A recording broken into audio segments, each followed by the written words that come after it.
আজকের এই দিনটা ছিল আমার কাছে স্পেশাল একটা দিন। 13ই এপ্রিল, সেই দিন প্রথম মা হওয়ার অনুভূতি পেয়েছিলাম। আর ভিডিও শুরুতেই প্রথমে আমি আমার মামনিকে জানাই, শুভ জন্মদিন মা, তুমি জীবনে অনেক বড় হও, ভালো একটা মানুষ তৈরি হও। তো তোমরাও সবাই আমার মেয়েকে আশীর্বাদ করবে, ও যেন জীবনে অনেক ভালো একটা মানুষ হতে পারে। আর হ্যাঁ, আমার মেয়ের বার্থডে কেকটা কিন্তু আমি কাস্টমাইজ করে নিয়েছিলাম এই দিদিভাইয়ের কাছ থেকে। তোমাদের সুবিধা ক্ষেত্রে আমি দিদিভাইয়ের প্রোফাইলটা স্ক্রিনে দিয়ে দিলাম, তোমরা চাইলে অবশ্যই রেবা দিদিকে নক দিয়ে কেক বানিয়ে নিতে পারো।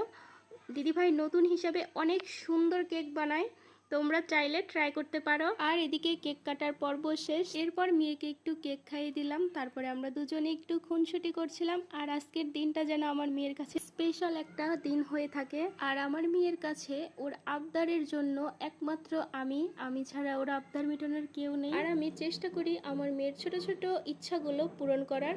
তো সব কিছু মিলিয়ে আজকে দিনটা খুব ভালো কাটলো। তোমাদের কেমন লাগলো ভিডিওটা কমেন্ট করে জানিও।